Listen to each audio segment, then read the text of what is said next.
and that no one ever says thank you to them, and no one ever buys them lunch because people don't know who they are. But they every day put their lives on the line, and they work very hard to be able to protect Americans. And when Edward Snowden got mad at his employer that he didn't get the promotion that he wanted and started harvesting information, and then found some things that he didn't like on it, and then kept going, and then released them to media and went to China, and then went from China to Russia.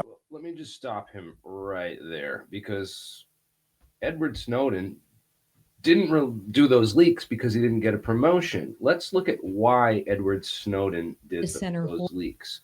Let's listen. This is what Snowden saw the government doing that made him decide that. Let's play this for you. Does the NSA collect any type of data at all on millions or hundreds of millions of Americans? No, sir. It does not. Not wittingly. There are cases where they could inadvertently, perhaps, collect, but not wittingly. Boom. This was March 2013. Snowden watched NSA Director James Clapper lie to Congressman Wyden right there. And Wyden asked that question, and the NSA lied. That is the reason that Edward Snowden said, you know what, they can't be lying to Congress. They can't be lying. So we're gonna blow the whistle. They're spying on people. Not only they're spying on people, but there's active domestic counterintelligence operations going on right now. And the best space to observe that is the UFO space. Anyone who's on UFO Twitter knows about this and how disinfo opt the space is. It's pretty wild. So we're going to get right into some reporting I wanted to cover. I want to play some older videos on just how disinfo opt the space is. This is a video I did 4 years ago that got this report has not been no other UFO researchers or journalists have covered this. I broke this story 4 years ago, showed how the local news were being lied to about the real reason for the raid on this man's house, what the real truth was. And then we did a deep dive into all of this U.S. Wright-Patterson Air Force Base contractor and all of his connections, all of his science papers. And I'm going to play that for you right here so that we can just go back and visit this, because this is probably the most, I was looking back of like asked by a journalist recently who I was talking to on the phone. I won't name which journalist, but I've talked to all the journalists that are covering UFO stuff right now and tell them what's going on in this space and the disinfo ops that are really geared at destroying ufology once and for all. So I wanted to bring people back to the reporting that got me shadow banned at the start of this 4 years ago, before they really just ramped up the disinformation and just started pumping tons of disinfo into the UFO space. So this U.S. Air Force contractor served a year in federal prison. You can go and look up his name and all the info on it. My channel, just the views went way down. This is nuts. When I saw this happen, I'm just going to play the video for you, and we'll comment in the chat and just show people what real UFO reporting looks like, what real UFO leaks look like, that these people don't go on Ross Coulthart or Jesse Michaels. Isaac Kemp has been impossible to find, won't do interviews, probably can't talk about anything anyway. But he served a year in federal prison for bringing those documents home. And that was enough to show the public and show people, investigators like me, what kinds of things are our government is researching and how it relates. And a lot of this technology stuff relates to what other whistleblowers are saying about the UFOs and UFO technology, really close to Wright-Patterson Air Force Base. So, yeah, this is, let's go back over this report and everything. It's good to revisit. Why, hello and good afternoon. Hope you all can hear me on the new microphone, courtesy of my roommate. We're looking at a very interesting story here today, folks. As you can see, there was this article that came out on WHIO 7 News on May 24th, 2019. And it was it claimed that several marijuana plants and cultivation items were seized during a search warrant executed at the Fairborn home on Friday, according to investigators. Right. So we've put out some FOIAs for the search warrant to try and see what the whole gist of that was. But you'll notice a couple things that just don't make sense about this at all, folks. All right. So the United States Air Force Office of Special Investigations are the ones who, and not the DEA, mind you, are the ones who executed this search warrant looking for the marijuana plants, which have never been produced. There's no evidence of them. We looked up his court records at Fairborn Municipal Court. No charges have been filed against Mr. Isaac Kemp in relation to this Air So the Force. weed plants were a cover. It turns out the weed plants were a total cover for what the Air Force was really there for, and it was documents that Kemp had brought home from his work at Wright State University, where Kemp worked in the ultra-fast terahertz the terahertz and ultra-fast photonics group.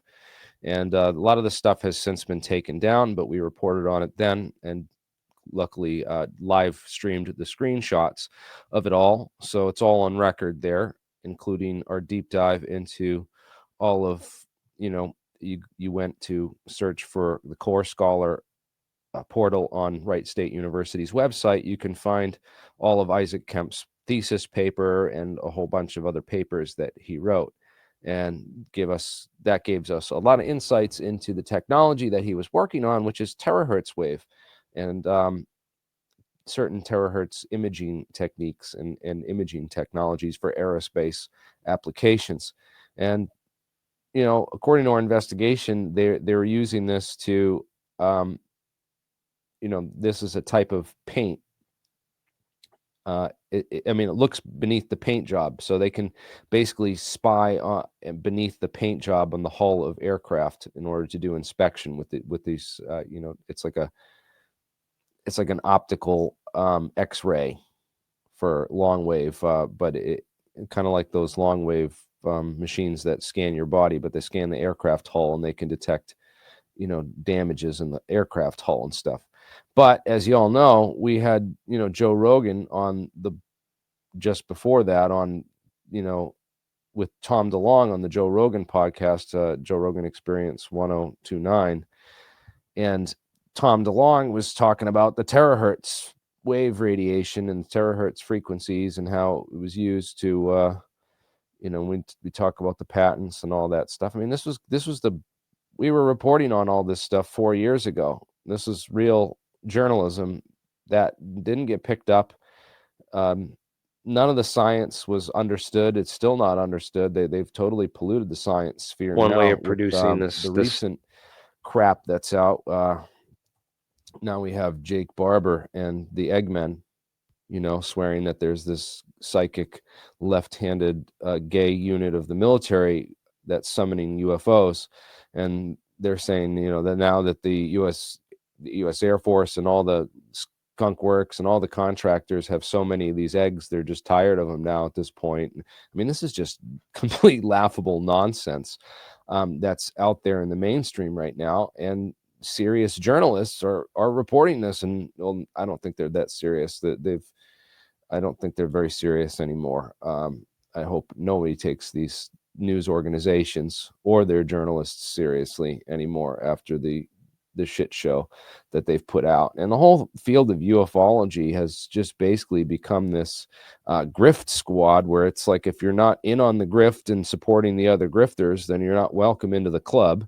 And if you're not part of the club, then, you know, you don't get exposure and you don't get reports. You know, they don't do reports on you because you're debunking other people who aren't in the club. And then you get outcast as a debunker. And then, you know, you get people that are just totally not informed of anything, calling you the shill and calling you the disinformation agent, who's trying to suppress the truth about psychic eggmen that can summon UFOs. That's the real reality, as if that's the real reality of what's going on inside of these top secret programs, and not the Air Force contractors and the scientists who actually go to fucking prison, actually went to fucking prison, federal prison, for a fucking year. Okay, Jeremy Corbell, you fucking retard. This is not, you are not serious. You are not a serious podcast. And I just laugh at, you know, Jeremy Corbell with, he's got a show on TMZ called The UFO Revolution. Okay. 9 days ago, 120,000 views, which is, you know, 100 times the numbers that we're getting here. And yet he's on this show on TMZ, which is like a gossip tabloid, kind of like the National Enquirer of television stations. And he's on here complaining that he's being censored, that Nancy Mace didn't mention his name on this Immaculate Constellation document. And there's a big cover up now, and they're censoring him and UFO information. And they tried to erase me, bro. They tried to erase me. He was saying on this podcast the other day. I don't have the clip of that right now. But yeah, he's telling, he's on TMZ telling people that he's being censored and that they tried to erase me, bro. No, you didn't get fucking erased. Why? Jeremy. Hello. This Air Force contractor, Mr. Isaac Vincent Kemp, he got fucking erased. Okay. Everyone knows who Bob Lazar is, but people don't know who Isaac Vincent Kemp is, or that he did a year in prison for just bringing documents home related to some of these technologies that he was working on. And you don't know about shadow ban and censorship because your channel doesn't talk about the real technology. You talk about element 115 and nonsense, but you don't talk about terahertz wave technology and the PhD scientists in the labs that are working on this kind of technology. And you don't deep dive into the physics of, you know, who's doing what, and these metamaterial sandwiches of a metamaterial between two mirrors, and then on either side of the mirror plates are a piezoelectric material which squeezes the materials together. No, you don't talk about the science and the deep physics of what's going on in these super classified programs where people who just bring documents home related to it go to fucking prison for a year. Okay, we are not the same. We're not even in the same ballpark of, you know, but yet if I go out in public right now, or I go up to anyone and talk about UFOs, they immediately think that I'm Jeremy Corbell and that my evidence is UFO psychic eggman and trash. Absolutely. I would love, if these guys could be on my show. I've tried to get on shows with these guys. This is going to happen, going to confront these people. It's only a matter of time. Yeah, we're going to do segments of just breaking stuff down. That would be great to do much shorter little clips. I need a team of people that can help me with that, you know, because I have a lot of ideas, but I just, yeah, if you're not on the watch list and you're not shadow banned to hell, then move on. Yeah, no, move on. No, my challenge has basically been that I'm moving on from the egg thing. And, you know, I just told Jesse Michaels, you know, that, you know, I made a bet with Jesse Michaels, and I'll put it out there, $50,000. If, you know, he's an investor at Thiel Capital. So if he feels so strongly and believes that this is legitimate whistleblowers and they're going to bring legitimate intel out, then put your money where your mouth is And I bet him $50,000 that this is another David Grush, that we're going to be a year, 2 years later after the fact, and that there'll still be no evidence provided for any of this. And I called Ross Coulthard out too, man, said you should have waited till you had the evidence on this and on all that data before you came out with this. You should have been damn sure.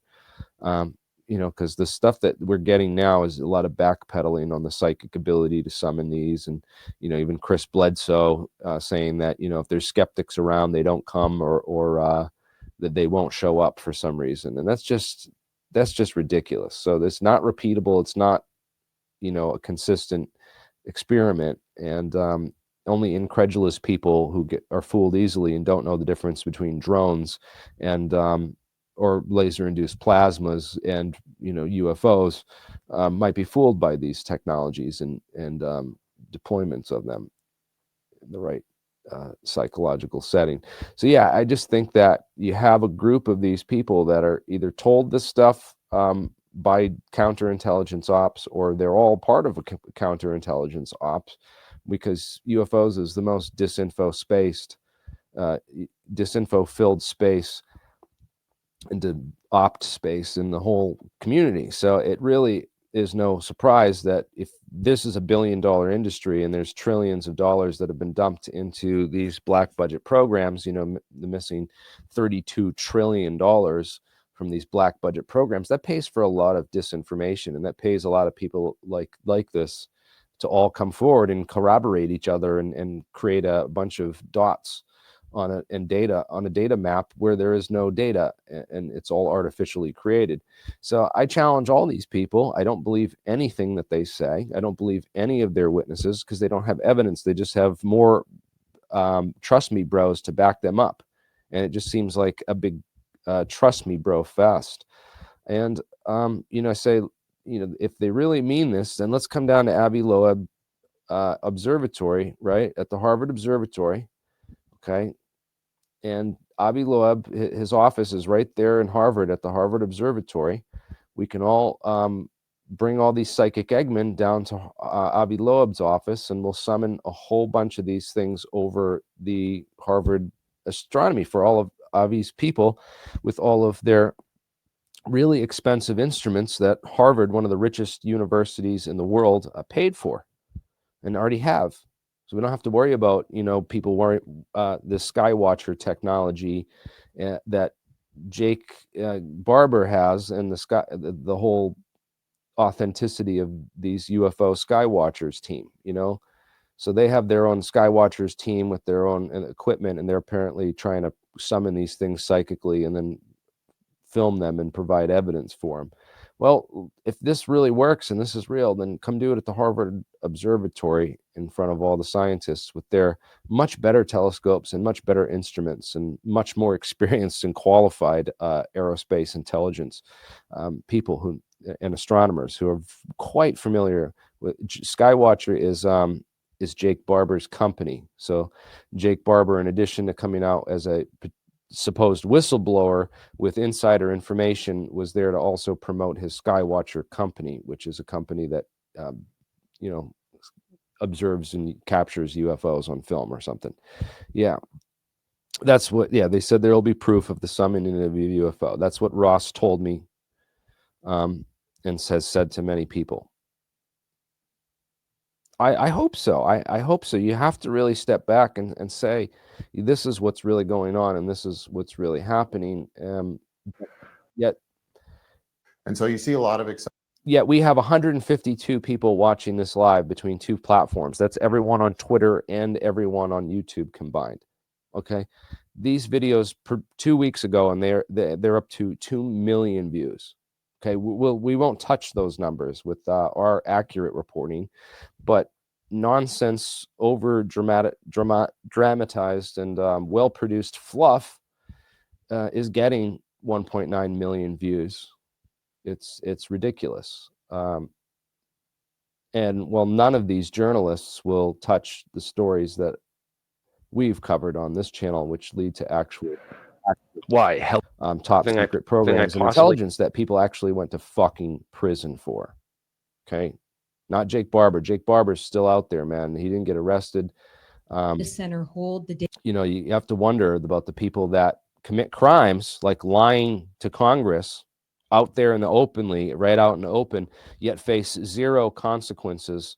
And, you know, at this hearing that we had with Tulsi Gabbard, the lady who looks like Cruella de Vil with the white stripe through her head, wanted to hide my Dalmatian dog.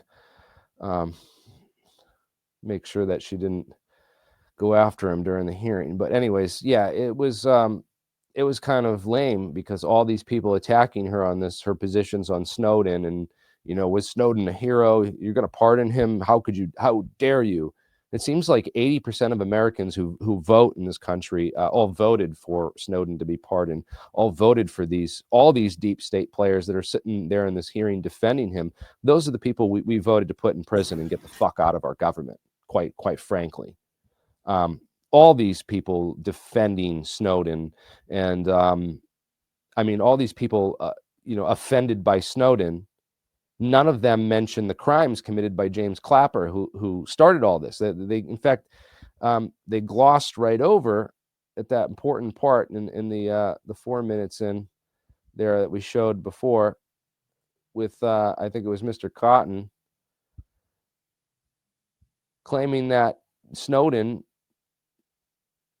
did the leak because he didn't get a promotion, and that's a direct lie. No, Snowden made that leak because James Clapper lied to Congress. James Clapper belongs in prison. James Clapper is, you know, evil, and so are pretty much all the people that sat there and questioned her during this hearing. And I'm just ashamed of her for backing down on her positions instead of standing up to these people. Yeah, what Snowden did was a crime technically.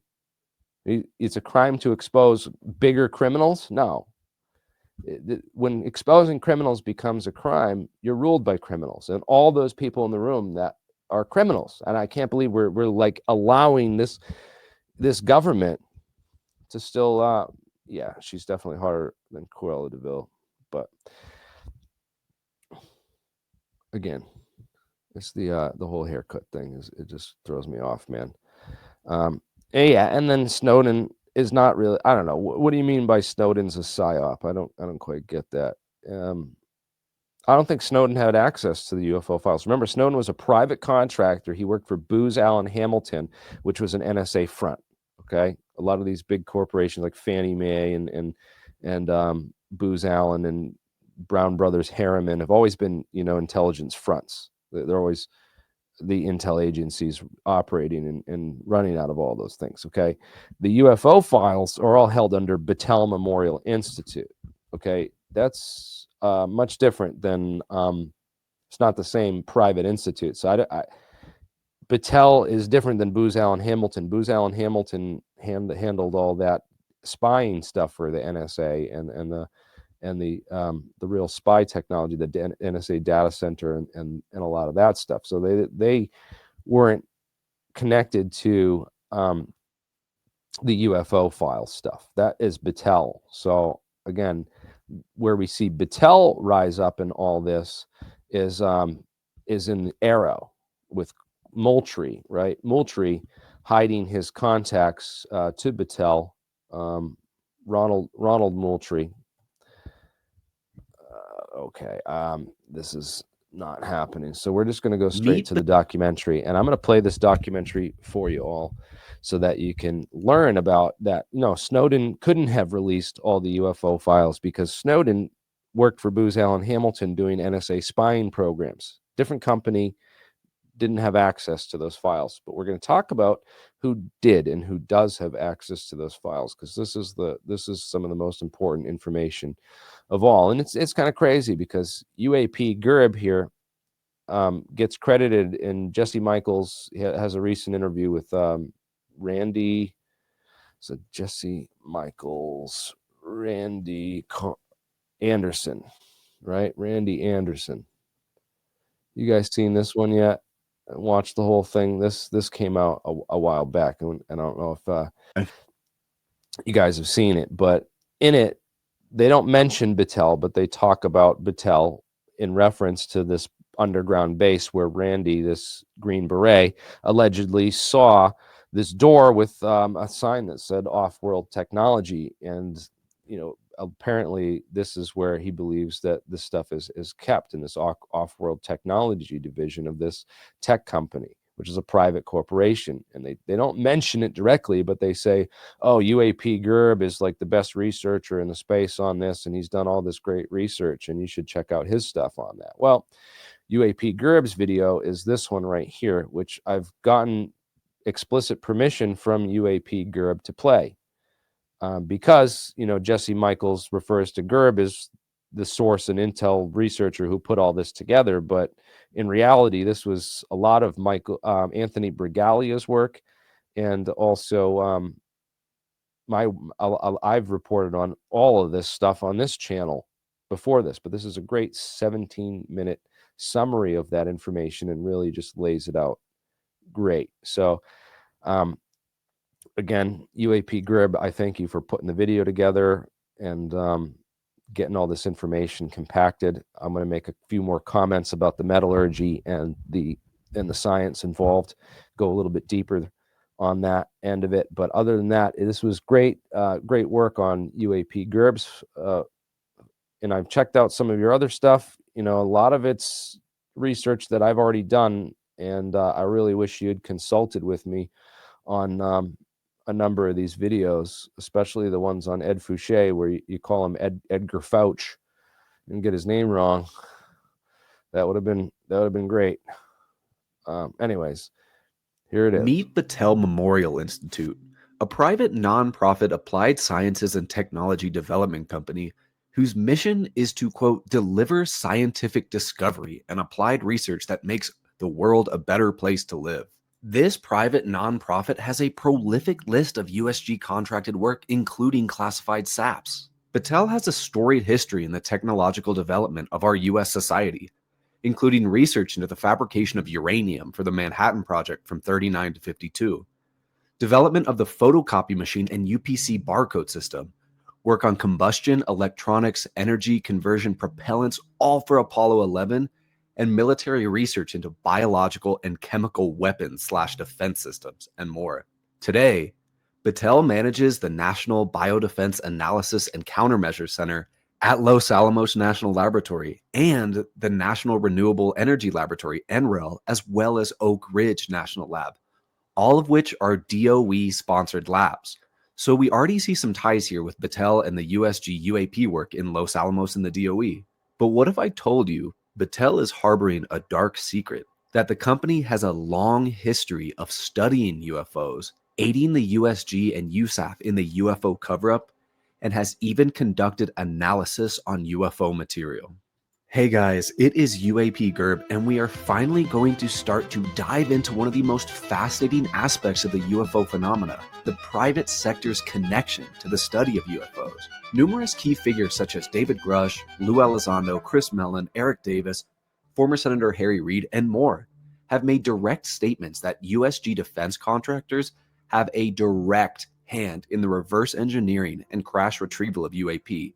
So today, we are going to dive into one such company with real dirty hands on work of UFO material and research, the Battelle Memorial Institute. The earliest tracing of Battelle and UFOs goes to something called Project Stork. In 1952, the director of the Central Intelligence received a memorandum titled Flying Saucers, which detailed an arrangement between ATIC, the Air Force Technology Intelligence Committee, and Battelle Memorial Institute for the contractor to establish a machine indexing system for official reports of UFO sightings. On the 9th of January 1953, Battelle's Dr. Howard C. Cross proposes that the ongoing Project Stork, quote, assist the Air Force in reassuring the public that everything is well under control with respect to the UFO problem. At the time, this memo was classified secret and even calls to attention Captain Edward J. Ruppelt, the project's Sign, Grudge, and Blue Book director. I've talked about him in the history of the stigma, so check that video out if you haven't. If you'll remember from that same video, in 1953, the Robertson panel was conducted to ensure that all national security agencies should strip UFOs of, quote, special status, and suggest to the public there is no legitimate evidence of their existence. While the Robertson panel was conducted, Battelle had been commissioned around the same time to separately analyze all Air Force UFO cases away from Blue Book or these official panels under codename Stork. This project paralleled to Blue Book and was even mentioned by J. Allen Hynek during his attempted testimony at the Robertson panel. Thanks to the efforts of SUFON, the computer UFO network, I have been able to find all 7 Project Stork status reports. That is another analysis for another day. However, all parts, of course, will be provided in the video description. On the 5th of May, 1955, Battelle and ATIC published a comprehensive Sorry, guys. I just want to pause it right there because and go back a second because this is super important. So CUFON and the Project Stork stuff. I'm going to make sure I get the links to that. Let's see. Special report number 14. Updated and have PDF, but not a link. Okay. Yeah, we're going to get that. Progress reports. Here they are. Boom. There's the PDF right there in the link. All right. Cool. I'll dig into that while this video is going. Says for another day. However, all parts, of course, will be provided in the video description. On the 5th of May, 1955, Battelle and ATIC published a comprehensive analysis of 3,200 UFO sightings, titled Special Report 14. This report concluded that UFO are not aerial aircraft beyond human scientific knowledge, because no physical matter had ever been recorded from any UFO sighting. But if we dig deeper, there is a massive contradiction here from Battelle's claim that no physical matter had ever been recovered. 6 years earlier, in 1949, Battelle had been contracted by none other than Wright-Patterson Air Force Base to perform analysis on shape memory alloys. See on screen now, and in the video notes, the first and second progress report covering the period of September 1st to October 21st, 1949, on research and development of titanium alloys, contract number 33-038-3736. The bulk of these investigations focus on nitinol, a nickel titanium alloy, a metal that would not be officially discovered until 1961 by Dr. William J. Buehler. So Battelle was performing analysis on the nickel titanium shape metal alloy, now known as nitinol, over 10 years prior to its official discovery. Well, what exactly is nitinol? For you material scientists out there, and I'm not one of you, nitinol has the unique properties of superelasticity and shape memory. The metal can be subjected to high levels of stress and snap back to its original shape when pressure is released, showing no deformation on the material. Nitinol is also elastochloric, where the material heats up when exposed to a mechanical force field. When this heat is released into the environment and the force field is removed, the material supercools and extracts the same amount of heat from the environment again. If I'm not stressing this enough, nitinol is a remarkable material that is exceedingly difficult to manufacture due to the exceptionally high and tight compositional control required and the tremendous reactivity of titanium. The material is even used for thermal and electrical actuators, implants due to the material's biocompatibility and structural dampening. So again, Battelle was contracted to perform a material analysis on an alloy that is exceedingly difficult to make, requiring vacuum arc remelting or vacuum induction remelting to manufacture today in the 21st century, but had this material in the late 40s, specifically 1949. And does this alloy not sound almost exactly like the material that was discovered in the 1947 Roswell crash that Jesse Marcel described as an exceedingly light metal that would retain its shape after deformation? And remember, Jesse Marcel was a military officer who was taken to the UFO crash debris field with rancher Mac Brazel, who discovered these materials and then was later told by General Ramey to pose with balsa wood and aluminum foil to push the weather balloon theory, and all of this is in Marcel's own words. More damning is that this debris from a UFO was supposedly shipped to none other than, you guessed it, Wright-Patterson Air Force Base.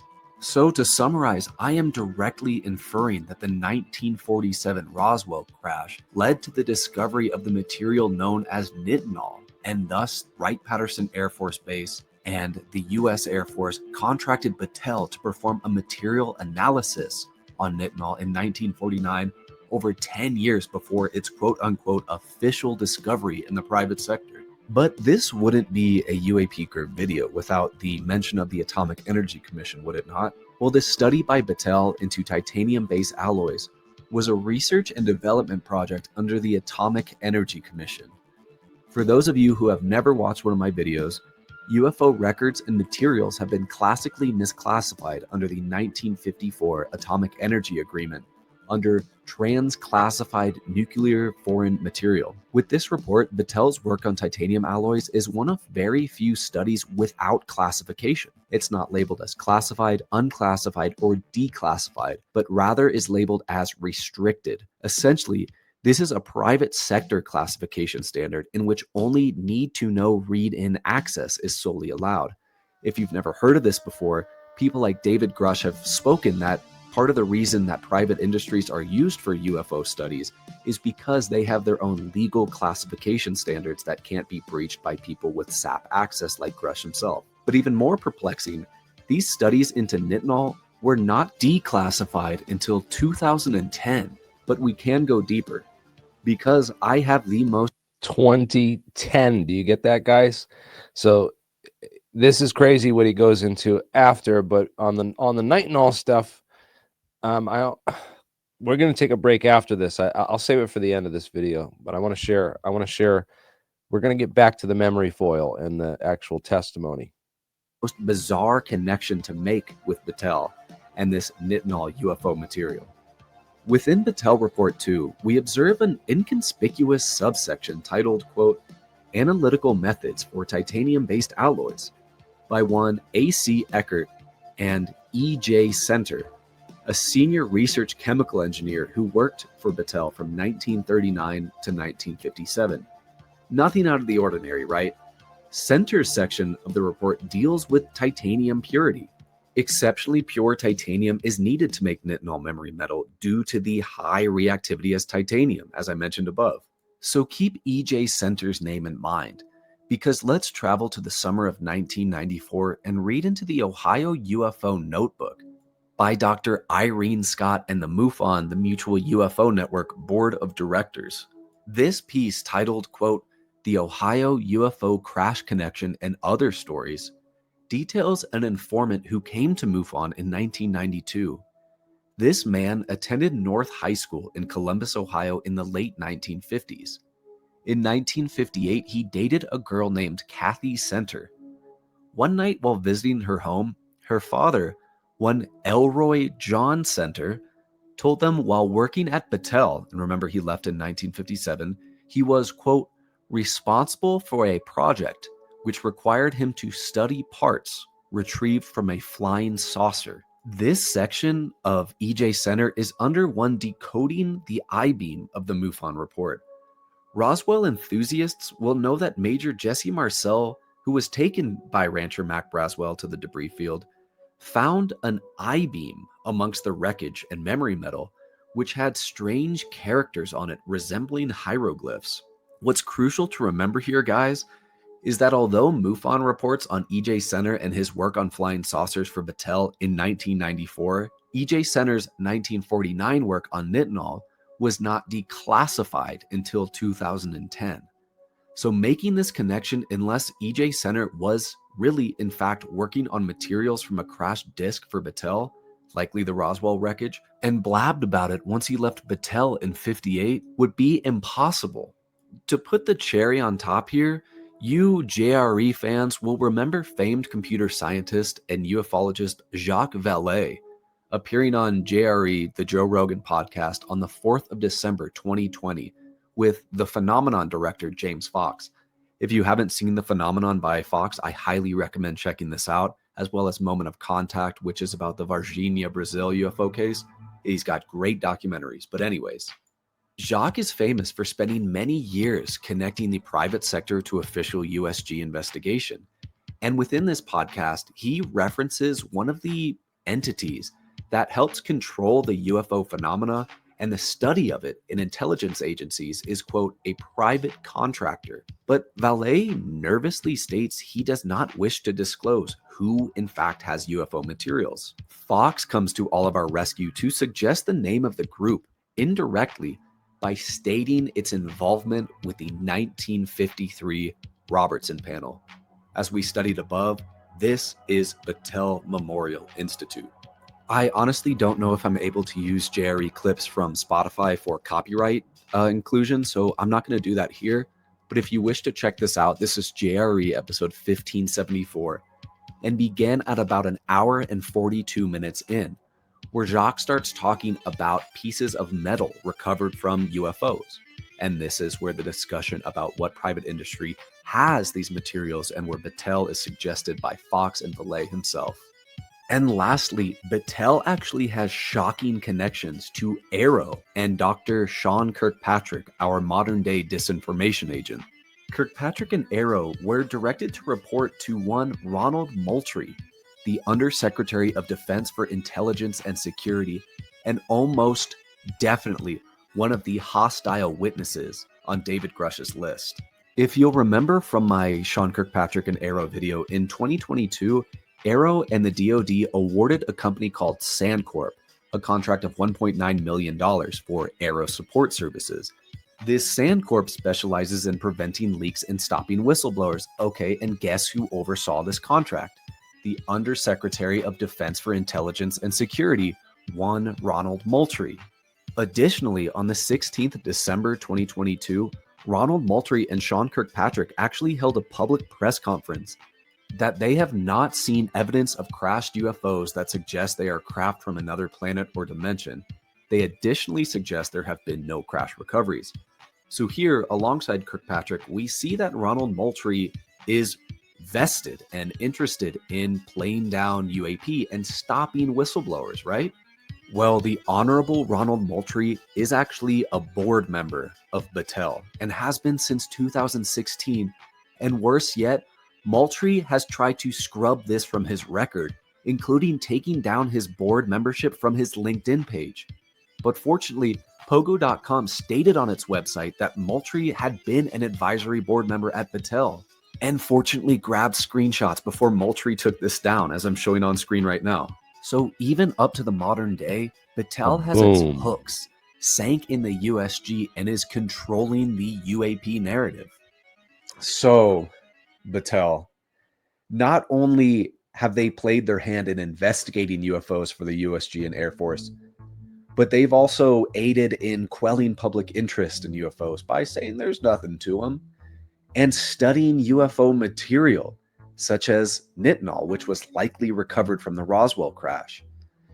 Guys, if I can't stress this enough, the story of the EJ Center, in 1949, he worked for Battelle studying the nickel titanium alloys, and this was not declassified until 2010.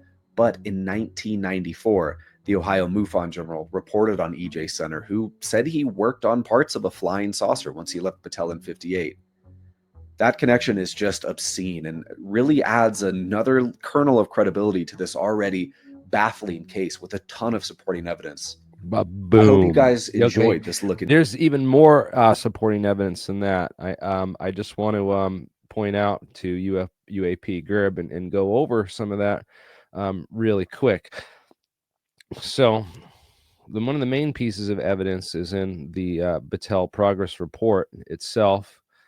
Let me find it right here. The second progress report on titanium alloys. And let's go to that. Try to bring in the original window so everyone can see it here. Boom. And yeah, oops. Meet Battelle Memorial Institute, a private nonprofit applied sciences. What's the matter? All right. So the Black Vault hosted this and declassified it. Let's look into this. So most of the pages, so they studied a bunch of different alloys, but the majority of the pages of these alloys deal with titanium alloys, and they're very specifically interested in the tensile strength of these alloys and doing the material hardness and tensile and compressive strength tests and comparing all those on this, to try to see, because obviously they have a piece of this material, and it must be off the charts with all these things, and they're trying to figure this out and back engineer it. So consistent with numerous reports on this, and we're going to talk about the methods of analysis, and one of the procedures in this is a method of the carbon tetrachloride method, and they talk about basically using chlorine, pure chlorine, liquid chlorine, and dissolving pieces of this in the most corrosive material known to chemistry in order to measure the off gases in this apparatus that he shows a picture of in this setup here, a photograph of the whole apparatus. So they drop a piece in, and then they get all the off gases that come out of it, and they're able to analyze what the samples of this indestructible memory foil metal that they had from Roswell was. So it's quite clear, not perfectly clear, but when you know some of the chemistry and science, it really indicates that Wright-Patterson Air Force Base must have had a piece of this stuff, and there's the hard scientific, metallurgy and documentation for how they were going about researching it.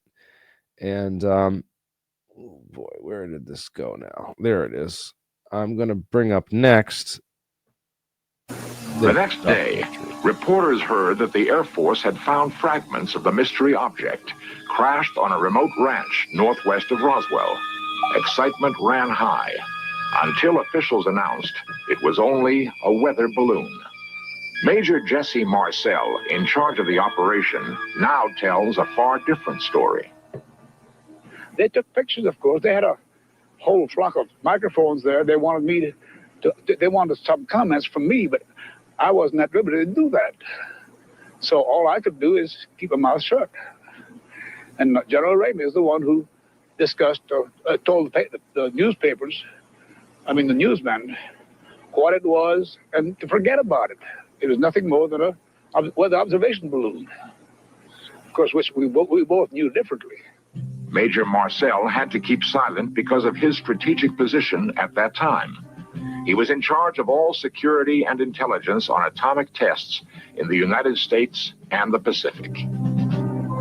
Marcel retraced his secret recovery operation across the hot New Mexico desert.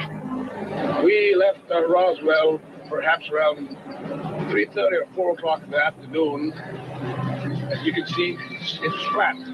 It is very difficult. In fact, with just verbal directions, we never would have found it.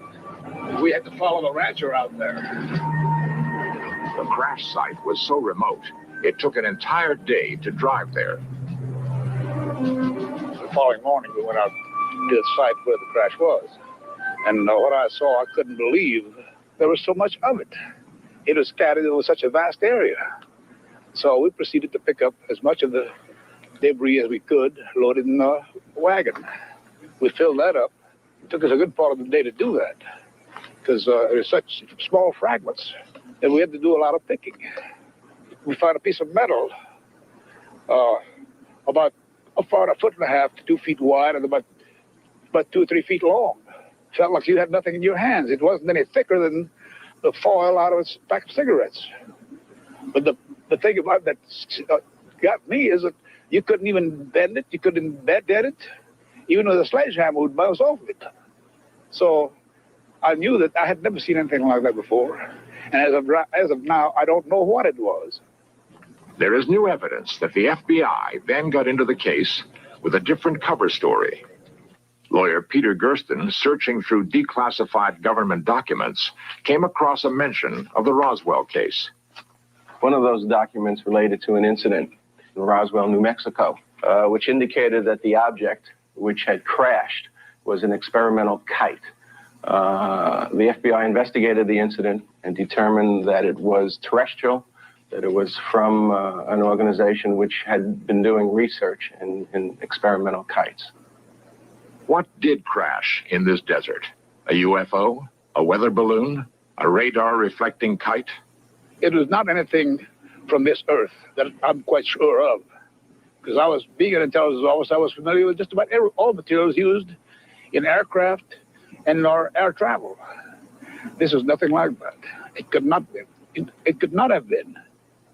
The eyewitness descriptions of the actual debris that was recovered from Mac Brazel's ranch, combined with Jesse Marcel and Jesse Marcel Jr.'s testimony about the real materials, specifically the memory foil, are the main reasons why I no longer entertain the Project Mogul weather balloon cover story for Roswell.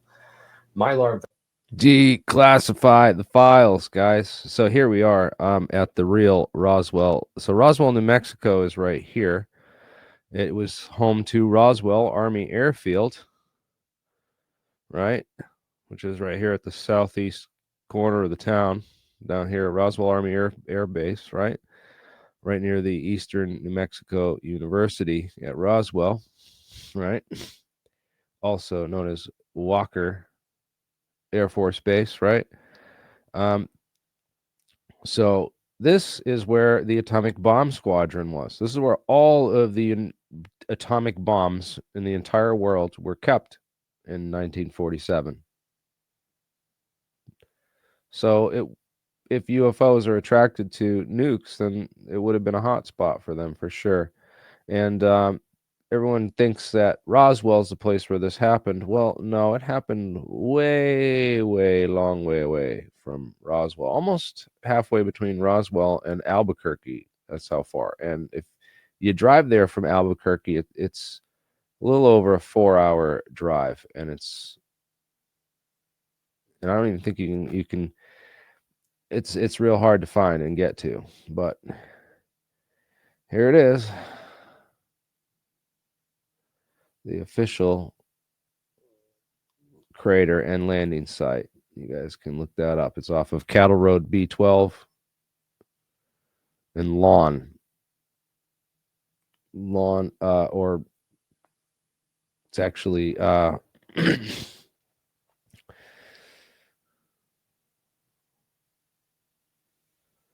the Cattle Road. It comes off the main road up here a ways in Corona, New Mexico.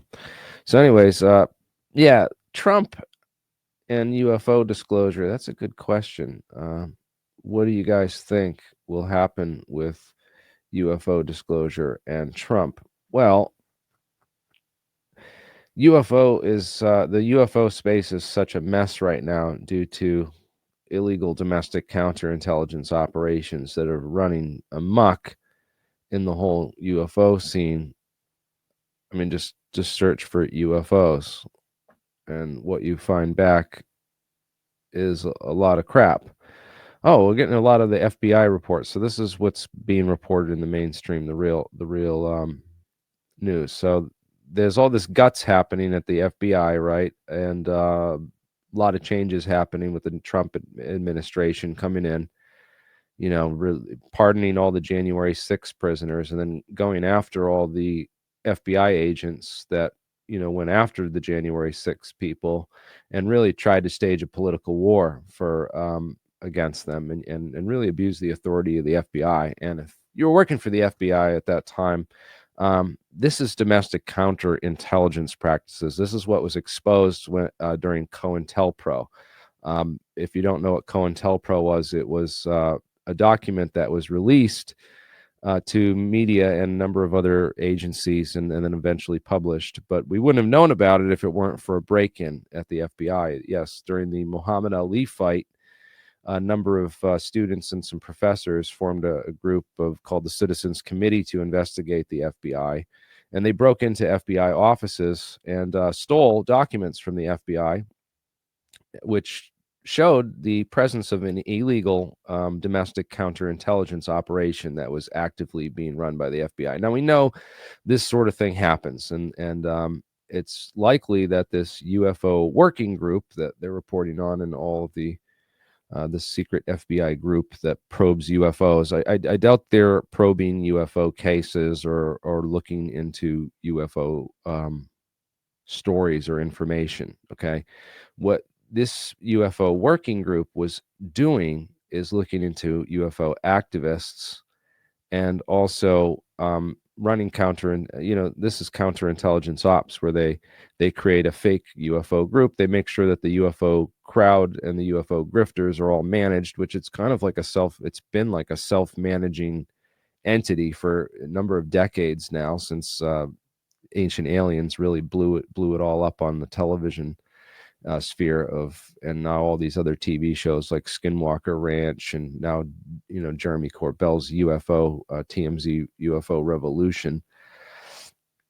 These shows have really shaped the public's mindset on UFOs, and I think they all should be investigated along with this UAP working group, which there's more going on here, and I really hope that someone can go through the FBI offices and find evidence of all these types of counterintelligence operations, because as we know, the FBI, in addition to their raid on Bob Lazar's compound, so the Bob Lazar FBI raid, turns out that was for thallium. They were looking for thallium, and he claims, of course, that the FBI raided his office to seize alien fuel, or this element 115, and that's what Jeremy Corbell claims in his ridiculous documentary, full of lies and just of distortions and omissions that he's never apologized for to the community, and seems to get away with completely for some reason. Again, the Bob Lazar, we've done extensive investigations into him, in addition to, other operations. But yeah, let's go back to that video and play that, guys. Hold on a second here. Witness descriptions of the actual debris that was recovered from Mac Brazel's. Being overheated, the strip began to crumble in my hands, creating bits so small that I could hardly see them through metal. Melted. Completely untouchable by FOIA. It's time to get serious on real disclosure and real government secrets, and stop letting Pentagon counterintelligence agents lead us down a false path to fake disclosure, aka disinformation. To make it, a mixture of metals needs to be melted in an induction oven, and the alloy is poured into a cool rotating copper wheel, where the metal immediately solidifies, creating a long strip of metallic glass. When the speed of cooling exceeds 1 million degrees Celsius per second, metal atoms don't have enough time to create crystalline lattices in the material, and thus there forms a non-ordered mixture of atoms, or in other words, glass made of metal. But when the mixture is cooled off longer, there form small crystals. By the way, you can see them well if you break in half an iron rod or a nail. It deforms because of such crystals, which create weak spots in between them. In contrast to nails, there are no crystals in metallic glass strips. That is why it's so hard to twist them out of shape. There is no room for atoms of metal to move around. Such a material is highly durable. Such material becomes much harder and tougher than steel. The only way to change the shape of my strip is to heat it to 3000 degrees Celsius. As a result, the atoms will rearrange themselves and create a totally new shape. For instance, I got a quite springy spring. If we heat up a piece of this material quite strongly, when cooling off, atoms will manage to create small crystals, making the end material extremely fragile. After being overheated, the strip began to crumble in my hands, creating bits so small that I could hardly see them through a micro lens. Fortunately, my alloy was ferromagnetic, or in other words, an alloy which is attracted to magnets. Thus, I collected most of the pieces and didn't get a splinter. In most cases, such ferromagnetic strips from metallic glass are used in manufacturing multi-layer transformer cores. This helps increase efficiency of transformers, as losses of the eddy currents in the alternating magnetic field are reduced. However, because of high production costs of such strips, most transformers of this new type are manufactured in China and India, the countries which produce most metallic glass. After conducting experiments with strips made of an amorphous metal, I accidentally saw an article in the internet about the company called Liquid Metal, which was started after a series of successful experiments with metallic glass in the California Institute of Technology. In 2003, this company developed its own alloy of metallic glass, and after that, it started using it for commercial purposes. Judging by the sources in the internet, their alloy is based on zirconium, and it is called Vitralloy 1, which is used to make a lot of commercial products. Some of those products included Virtus smartphone cases, memory cards with bulletproof cases, and even golf clubs. I decided to test some items from this list. After that, I was lucky enough to purchase at an auction a couple of new golf clubs made in 2004 from that same metallic glass. These golf clubs were supposed to be many times more robust than regular ones. That is why I could not wait to test them. To compare performance of the super alloy golf clubs with regular golf clubs, I also purchased 2 regular stainless steel golf clubs. When I got all the items, I noticed that golf clubs from these 2 different materials differ a lot. The one made of steel has a very noticeable crystal surface, whereas the one made of metallic glass looks smooth and even. By the way, their masses are the same, which will prove to be useful during tests. The only thing that caught my attention was that the layer of metallic glass was heterogeneous. Most probably to cut production costs, it was sprayed in a thin layer, and the rest was made of steel. I decided to run a trial with these golf, how well the ball bounces off their heads, like in this video. 3.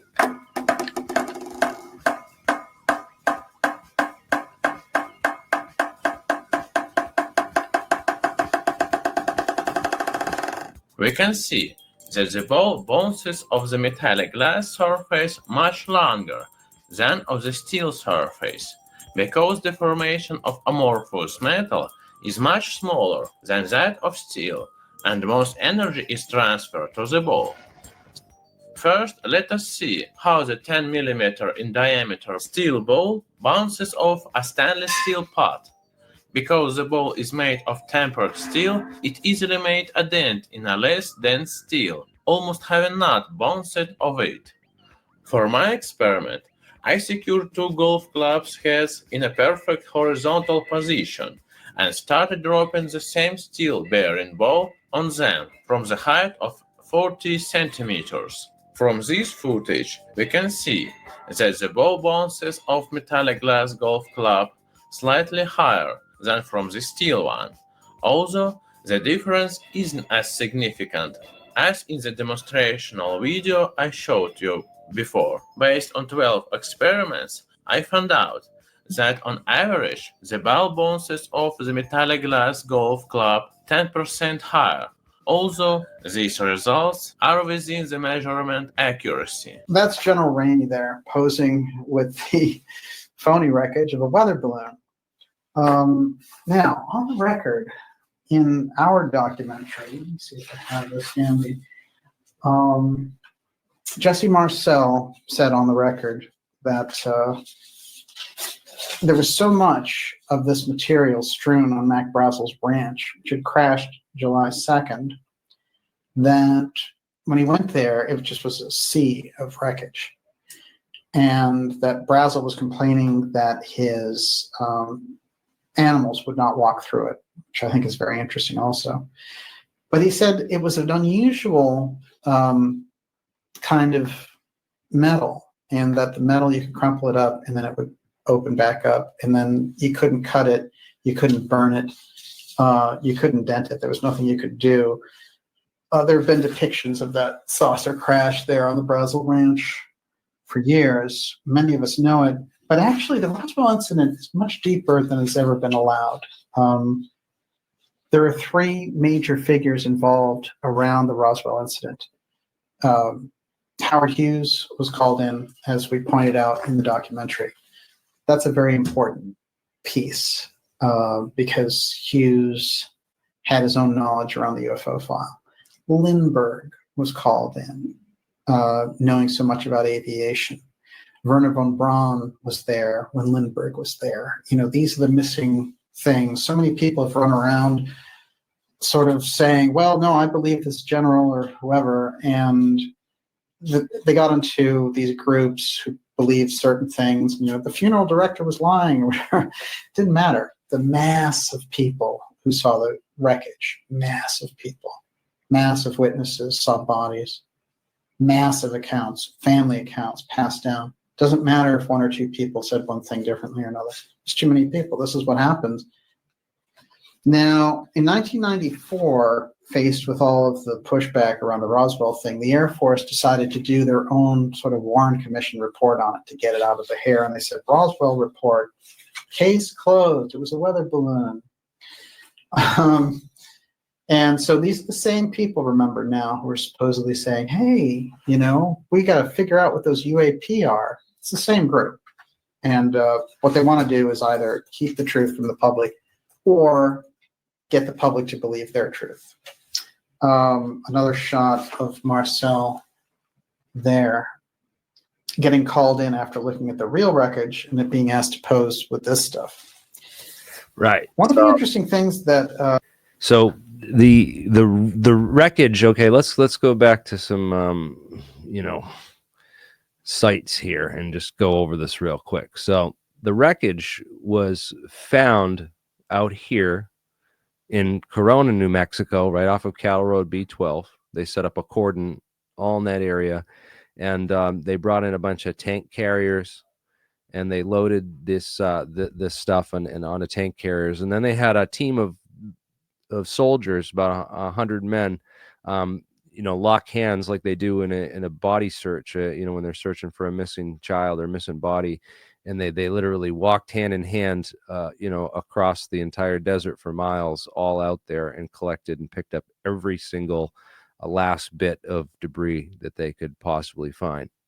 And recovered all that, loaded it onto trucks on Mac Brazel's ranch, drove it up Cattle Road B12 out to the main road, and then back down the main highways to Roswell Army Airfield, where it was all loaded into, from the bomb bay, loaded into the same type of carriers that they use for the atomic bombs, and from the same classified bomb bays that they allegedly used for the same ones that they used for the atomic bomb, loaded onto plane and then flown from Roswell, New Mexico to Fort Worth, Texas.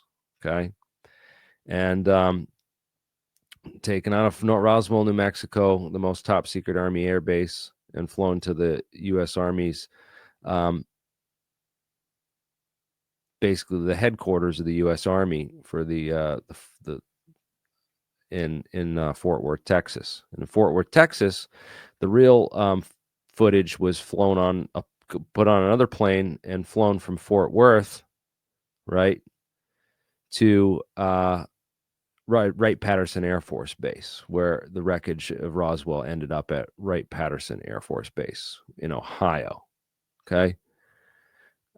So it went from Roswell to Fort Worth and then to Wright-Patterson in Ohio, where its final resting place was. Fort Worth, they showed the weather balloon off. That's where the General Ramey held the press conference and said, it's just a weather balloon. Nothing to see here. Meanwhile, the real wreckage went off to Dayton, Ohio, where Wright-Patterson Air Force Base is, and allegedly went into Wright-Patterson Air Force Base, which this is the old Wright-Patterson, this is the new Wright-Patterson Air Force Base. But back in the day, it was just the old Wright-Patterson Air Force Base. And of course, across the way, there's a lot of underground tunnels and activities. And apparently, the rumor has it that there was a big tunnel that led all the way over here from Air Force Base right here. Okay, let's just look it up right here. Right here is Wright-Patterson Air Force Base, and then right over here, just off base in this empty field, which was an empty field back in the day. Apparently, they had a bunch of underground tunnels where they brought the Roswell wreckage and had a bunch of makeshift facilities out there, super secret, super secure, that they did the investigations in, a lot of it. And then certain materials, of course, were sent to Columbus, Ohio, to be looked at by metallurgy experts at Battelle over here in Columbus. But most of it was kept right there in Dayton for a number of years, at least until the 1960s, when they came along and must have moved it out of there for whatever reason. Of course, they built a Wright State University over that existing tunnel system. And the first building that they built on campus was, of course, Alien Hall. And Wright State University is the only university in the world that I know of that has such an complex network of underground tunnels connecting all the buildings. And it just seems almost unfathomable that these tunnels were built in the 60s by the campus for campus construction. It just seems almost for sure that these tunnels existed as part of the Wright-Patterson Air Force Base complex. I mean, it's right between the old Wright-Patterson Air Force Base and the new Wright-Patterson Air Force Base. It just makes sense that the military had these tunnels beforehand and used them for something else throughout the 40s and 50s. And then in the 60s, suddenly they're like, oh, we're just building this new campus and this whole new Wright State University over this massive underground tunnel system. And it's just a normal, college campus where normal research goes on, right? And we now know about the story that I opened this up with, the story that got this channel shadow banned to all hell, and I don't know why. It's obvious that who the real journalists are, the ones who will actually report on this, because this guy is a whistleblower, not like a real whistleblower, but